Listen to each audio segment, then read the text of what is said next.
All right, my name is Abhishek Ganguly. I'm the co-founder CEO of a company called Agilitas, which got started about 15 months back in the world of sportswear.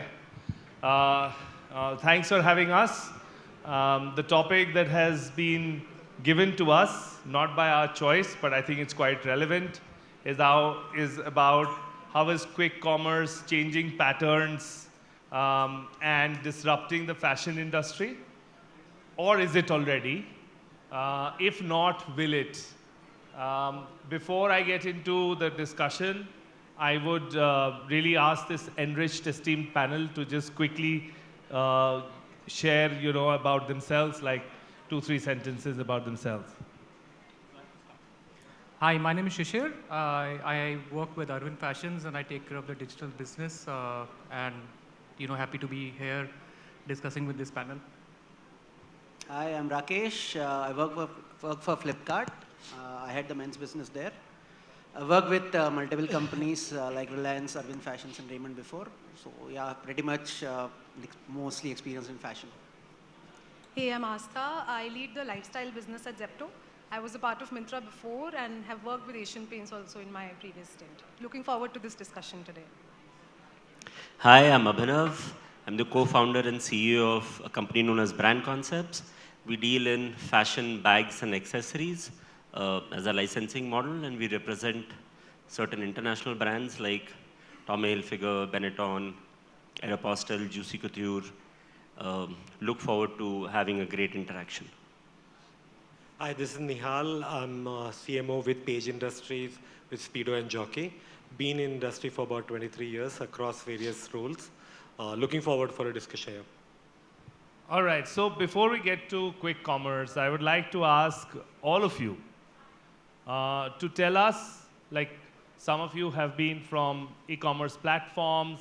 Astha, you've been with Zepto, which is into quick commerce. You've built, accessories business. You operate e-commerce channel. Nihal, you've been a product guy all through, and also from a product marketing perspective, focused very much into diverse consumers and with very varied categories. If in the last 5 years, you have seen success in fashion business in India, what would those be? Like what were those successes? And at the behest of what? What have been fundamental to success of fashion brands in this country? You can go in whichever order. Yeah, I'll take it. So in last 5 years, at least post-COVID, I think there's a lot of change in the consumer behavior. From my experience, I've seen that people who used to really prefer brands first has actually changed to trends first. A significant change in terms of what they pivot around. And second, most importantly, also price has started to become a little more important factor, not discount, but price definitely at what we see. I think we can treat it equivalent to a value. So even brand or trends at value has actually seen a lot of success in the last 3-4 years by the rise of, for example, even in the mass segment or the lower segment, Zudio has really done really well. Again, trends at value. Even at all the D2C brands, the rise of D2C brands as we see, it's again trends at value in the segment that they are playing, which is more the mass premium segment. So somewhere, I think as a customer, we have seen customer evolve into different choices. Their choices have changed post-COVID. Priorities in life has changed. So I think brands pivoting around trends and value have actually seen success relatively in the last 3-4 years as compared to maybe before. And this is happening across segments, across the mass segment, the mass premium, and also the premium segments. And the top of the mind brands, the bigger so-called international brands, they are sticking to their value of differentiation and availability of unique stuff. And I think that is what has been a key ingredient for success to them. So, yeah. I'd like to add, over the past 10 years, I would say, and I'll talk from my perspective from accessories, and I've seen a major shift happening in how the accessories business has panned out. So I still remember way back 2004, 2005 when we used to plan a store. the accessories contribution was always pegged at 2% to 5% of the overall business. Whereas today I see brands, planning 25%. In case of, for example, Tommy Hilfiger, it is very, very heartening to see that, at retail, Tommy accessories is almost equivalent to the Tommy apparel sales, at retail value. Putting in watches, bags, footwear, all this put together, we are almost equivalent to, the apparel business. So fashion initially used to come only in apparel. Accessories was more of a utilitarian purpose, whether be it a shoe, be it a watch, from a timekeeping device to now becoming a fashion accessory. Shoes from being a very utilitarian purpose to becoming a fashion category in its own. And we pegged on the bags business, where when we started, there was hardly any fashion in bags. And today I see, every brand aspiring to sort of leverage that. So I think fashion is coming into every sort of segment in life, in the consumer's life, and that is very, very heartening to see. So if I have to sum it up, I think there are three things. One is democratization, second is penetration, and third is premiumization. I think the biggest factor driving democratization is social media. I mean, trends is nothing but an inspiration. It has to be somebody calling it out, making it visible to the consumers. And I think that is what has opened up the, the avenues for the brands. And the industry is right now straddling, has actually started, the organized market has started straddling right from lower price points to extremely higher price points. So if we look at for last 5 years, amount of brands influx that has happened in India, I think it's phenomenal. Second is penetration. I think there are few categories. I think Abhinav also touched upon accessories, SLGs, and handbags. That has grown more than what the mainstream fashion has grown. Footwear again, I think has been one of the growth driver. Again, driven by the democratization. And within premiumization, what I mean is that the vanilla categories have really not remained vanilla. So there is premiumization happening even in a basic product. So if you look at t-shirt, right, within a t-shirt, there is demarcation happening in a 180 GSM, 220 GSM, 280 GSM. There's an oversized. So there's a lot of premiumization that is happening where the brands have started really catering to the right consumer. Yeah, both of you. We can't have the lady go last, right? Yeah. No, I think I agree with the gentlemen. I've almost covered everything that probably has happened in the past few years in this industry.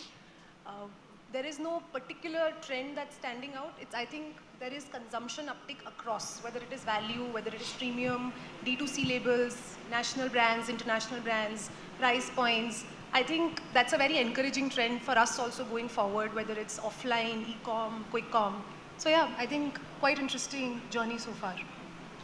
Cool. So I have a ticker in front of me, but nonetheless, I'll keep it short. I think in last, say like over 2 decades career, I think what I sort of gather, right, and look back, I think experiment and experiment enough, experiment quickly and evolve, right? I think that's it. But I think while doing all of that, ensure that the core of the brand is intact, right? Because there'll be one trend or other that will continue to ride wave at certain point in time, right? It's important that are you good enough or agile enough to experiment in time and being able to take the insights and evolve and keep the core of the brand intact, right? So the brands continue to do that. I think they'll continue to succeed. You've been a very nice friend. You're plugging in my company's business model of agility into the panel. Thanks for that. Evolve and experiment and evolve. Anyway, so what I would like to ask you then is, if this is where fashion is, and this is where you think has been the reasons for success in this, for fashion brands, is quick commerce a play for fashion? And if it is, let's break this up into what you need on an everyday basis, and suddenly you are out of it and you need to replenish, versus what fashion products that connects with communities, stand for something, is a hype product. Let's split fashion into two and say everyday wear, everyday usage. You need a black shirt, certainly. You need a, a white shirt for a evening. You need a white sneaker to go to school, or you need a backpack. And that is probably a quick commerce thesis. Is it? And the second is there an opportunity for hype products or products which are really exclusive and connect with certain community? Does that also have an opportunity on quick commerce? So why don't we address the first one? Okay, I want to take a slightly a different route in addressing this. So one is definitely quick commerce solving, a need-based gap of, you need something right away and you get it right now. But when it comes to the fashion part of it, probably one is need-based, but the other part is, and this is where we take a step back and we say that, as Indians, we were always born and brought up with a mindset that save first, save for the future, right? So in a way saying don't live in the present. You always saved for the future. COVID actually threw horror stories in probably every household.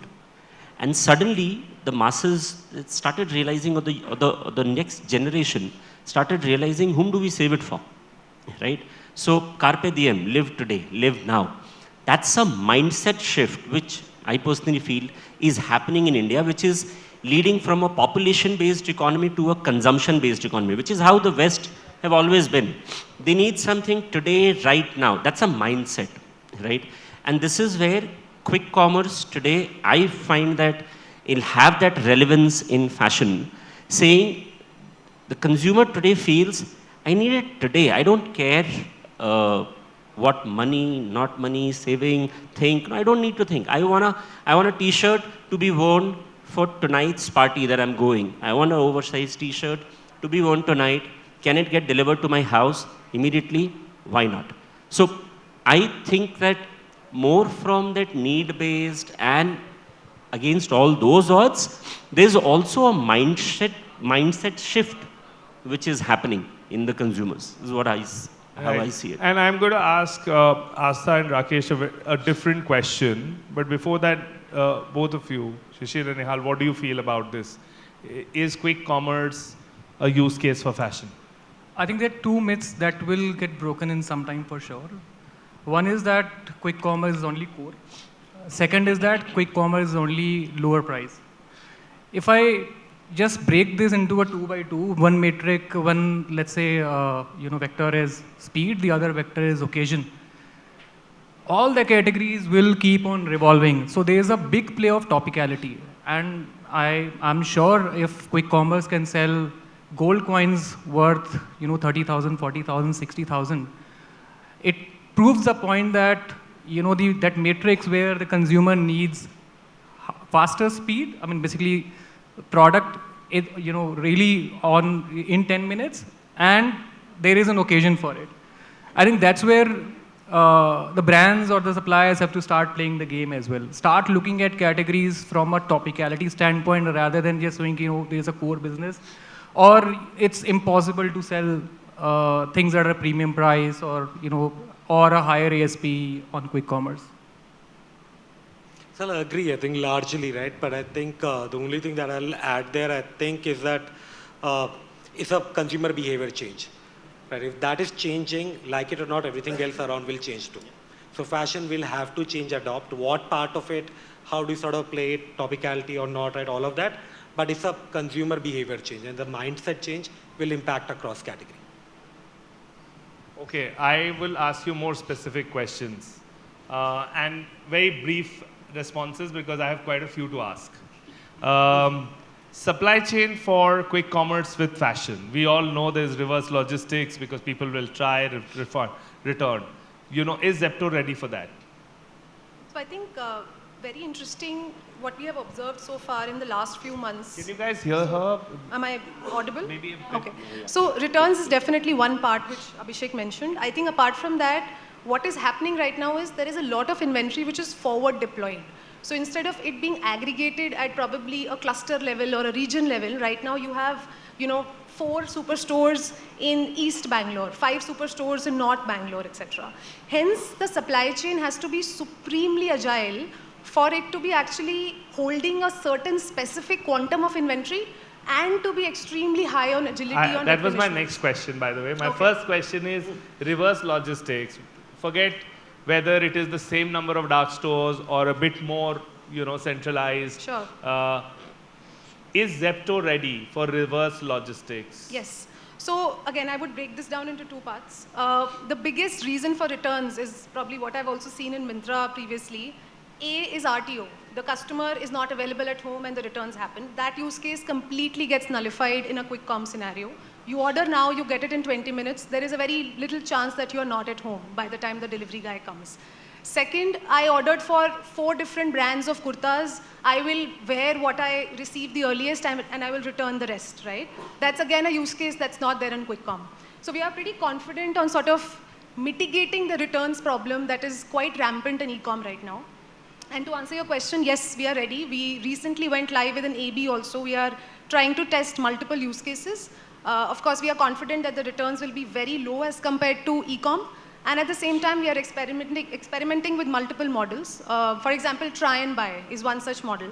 For example, if you order one pair of shoe, what if I get you 4 pairs of shoes of probably different sizes? You get to choose one and I take the others. So some of these experimentations are already in progress. I think in the next couple of months, you should see a full-fledged returns customer experience live on the app. Right. Rakesh, how is Flipkart solving this through Spoil fashion quick commerce? So yeah, I mean, we are also building the reverse logistics system. As of now, I'll say it's still work in progress. Right now... is it the most tough thing to solve for, given the number of warehouses it will require? And it also is one of the breaking critical inventory? things, definitely from fashion point of view, to be solved for, because especially from point of view of size, which is a key parameter for one of the key reasons for return. So it's important to be solved for, we should be ready for it. So that work is happening as we speak. That's the reason I think most of the quick commerce companies, including us, are also working right now to build categories which are, as Shishir was saying, topical, like essentials, which are actually will have minimum returns in terms of as a percentage. So yeah, I think we are yet to solve for fashion, but yes, work in progress. Hopefully we'll solve it soon. That's what I'll say. Okay. The second question I have for both of you, the second set, again for a brief response is, see, in my previous company, which was Puma, which was a very large brand on Flipkart, there would be, for one style, which was hugely sold in depth, it would go to maximum about 60, 70 DCs for increasing the regional utilization and speed to delivery. Now, in this case, how will quick commerce solve for not so depth demand, for not so popular brands at scale, when this really scales? Let's say when you have, let's say, 400 dark stores, how will you manage that? Like, is there a line of sight, or it's first solving for some of the, at a regional level first and then seeing how it pans out? See, I think companies like Flipkart, which we have quite a bit of data, especially that I think is going to be power in this case, that we exactly know what kind of assortment is selling in certain pin codes. I think that'll be the first metric to understand what kind of stuff can sell. Of course, the need is different here in terms of QCOM, but that'll give us initial idea about what it is, and that's the direction that we'll take. And obviously, since it will be multiple dark stores or whatever store model that we have in terms of each pin code, we will have multiple levels of storage at multiple places, and that's how the backend will be created. Yeah, I mean, I think we for sure, I think Flipkart at Minutes definitely is in work of scaling up this model. And yeah, come maybe next 6 months, hopefully we'll solve this problem as well. I think quite similar. Both the organizations I'm assuming are following a pretty similar approach. Of course, we make sure that the forward deployed inventory in a particular superstore is to the minimum possible extent, so that I'm not bloating the inventory of the brand and not delivering on sell-throughs. And second is, of course, as my consumer data becomes more enriched, I will also understand which are those hyper-local pin codes where a particular style is selling more, and hence the inventory distribution will also happen accordingly. So I think a few of these things we are working with. Supply chain is going to be one of the most critical areas for us to solve, for us to really give good returns on inventory, to the brands. So that's Irrespective definitely of who one. invests in inventory, would brands, let's say brands have to invest in the inventory, are brands open to spread inventory per style into so many DCs or dark stores? Yeah, I think that's what we've seen in the past. So for example, USPA was one of the first few brands we onboarded. We did a huge launch and we have built a successful partnership so far. And of course, one different trend that we have seen is that as against dark stores, which we use for core categories, we've now gotten into superstores, which is not solving for 10 minutes, it will solve for 20 minutes. But again, I'm aggregating the inventory and I'm solving for sell-throughs. Shishir, would you spread your inventory in so many? So it's a retail problem deja vu. Suddenly, it's actually not an e-commerce game, right? It is the retail 101. You first decide which stores you'll be present in, what selection should go in there, and then you understand that whether this will, in mathematically, will this make sense for us or not. But for sure, Abhishek, I don't think so the brands will start disaggregating the inventory because I don't think so it will give the same turns as e-commerce aggregation will give. Sure. Nihal, can Speedo sell on Zepto? Yeah, of course. Most certainly. I think I'll just add to this, right? I think what I think needs to happen, right? I think it's not about the brands being worried about spreading inventory. Do you know what you sort of deploying at which center, right? And is it to some extent hyper localized to an extent that you putting out the right inventory and also replenishing enough, right? I think the model, I mean, you don't want to deploy inventory which is then aging, but you want to sort of ensure that there is a right replenishment at a much quicker rate, right? Versus you sort of are either over deploying at the beginning and assuming this is a 3 months inventory that is already deployed, right? But yet from and actually for Speedo, it's actually a very, very, I think it's a very relevant use case, considering come summer, kids will be in the pool, adults will be in the pool, you suddenly realize you don't have swimming glasses, right? Or cap is missing and the society doesn't allow you to get into the pool, right? So we will be, don't worry. Okay. Abhinav, for you. Anyways, for e-commerce, large volumetric units was a challenge. Yeah. Quick commerce, I guess it is bigger challenge. Do you see an opportunity for quick commerce then? For the volumetric, large volumetric products? See, I think, large volumetric products is always a challenge from a storage perspective and a delivery perspective. So that's something that I think the quick commerce needs to solve. E-commerce also initially used to feel that we can't sell this, and today it's a very well-known fact that travel gear, for example, is a big business, both on Flipkart, Myntra, Amazon, all these players, and it's doing really well. The ticket size also is typically higher, which actually offsets the logistic costs for it. And to answer, the earlier question, I had a perspective that if you have those 400 dark stores or 600 dark stores, I would still say that, one of the largest store networks, organized store networks in the country is the CSD, the Canteen Stores Department, and any brand which enters, and we've recently entered the CSD department, they have more than 4,000 canteens, So the moment you start looking at dark stores as stores, so now you understand that, and it is instant gratification. If you're serving the consumer within 10 minutes, it's as good as physical retail, right? You've paid the money, you've got the product. So it's like you're managing 500 stores. So how agile the platform along with the brand is to do that whole merchandising bit. But we need to look at it from the perspective that we've got an opportunity to open 500 stores in the country. So I look at it this way. Great. I have a question for you, Shishir. In all the brands that you manage for e-commerce, for Arvind Fashion, which brand has, let's say, a direct approach to connecting with the community, or has a brand which is built on community building? Do you have a brand like that where there is certain set of products within that brand that really resonates with the community? I mean, undoubtedly. So, let's say whenever someone thinks about a polo shirt, I think the first brand that comes into their mind is US Polo. And I think there's a big community around it. It's not explicit, but more implicit. Uh, Even let's say for denims, right? So there's a flying machine, Calvin Klein. I think there's enough and more use cases within each brand where we've kind of established a supremacy. And that will definitely continue. You think with your platform, it can sell Calvin Klein jeans?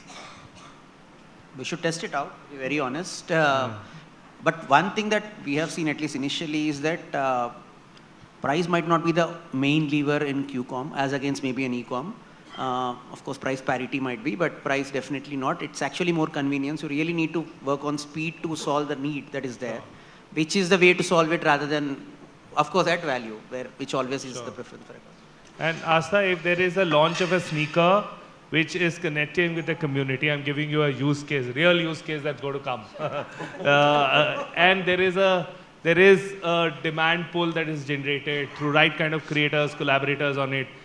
Can a platform like Zepto, which also sells, let's face it, green grocery, but has to his point, Rakesh's point, you're over-indexed on speed, so you have a certain thing which others don't have. But the platform itself is today indexed towards something else. Can that kind of a product sell? How will you sell hype products?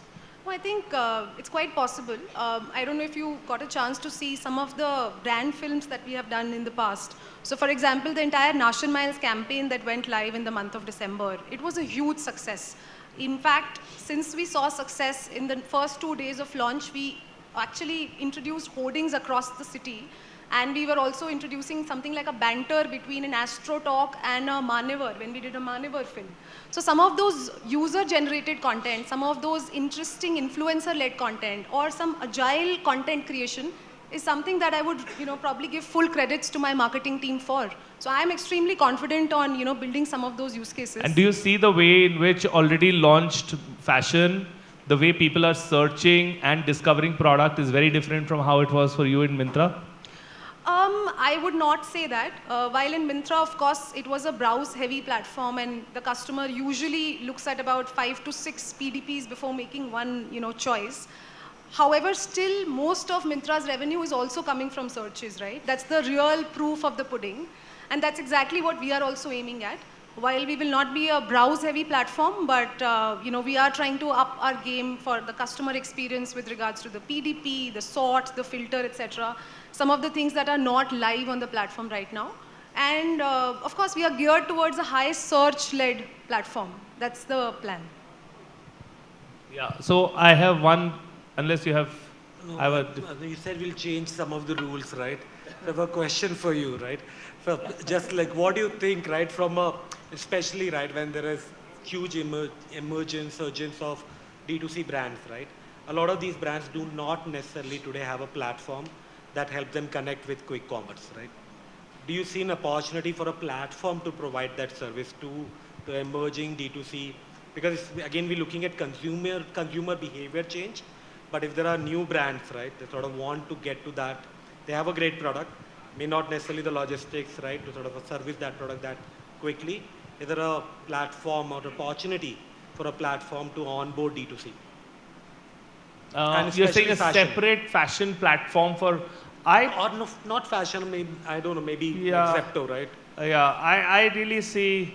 Anish, I have a very close eye on that as well, so don't worry. We've been looking at I have a closer eye on you than you have. I'm just telling you so in case if you adore me. Well, yeah, I really see that there is, of course, the Zeptos and the Blinkits and the Instamarts can become the horizontal platform. I'm sure Flipkart will join the race very soon in a big way. But I also personally really feel fashion specifically definitely needs a quick commerce platform which is standout, which has experiential, what fashion really deserves. As long as reverse logistics and as well as managing inventory and supply chain. I feel it's a great opportunity. Are you planning one? Let's plan one. All right, on that note, I think one big takeaway I have from this is I just go back in time, 2012, 2013, when e-commerce was not the thing, and Myntra was coming up, and Flipkart Fashion had launched. Amazon was trying to find its way, and I can tell you, brand owners, people working in brands were very, very apprehensive of e-commerce. They saw it, very funnily enough, when you look back, as competition. Imagine brands finding channel a competition because they were used to a trade, franchisee. They thought e-commerce is going to be absolutely disrupting the existing ecosystem. And today when you see a new platform like e-commerce has come up, and I see that everyone is willing to experiment and is very positive to taking that. So on that note, I think on a it was a quick session. We stood for having some insights, hopefully, and we delivered in 30 minutes. Thank you. Thank you, everyone.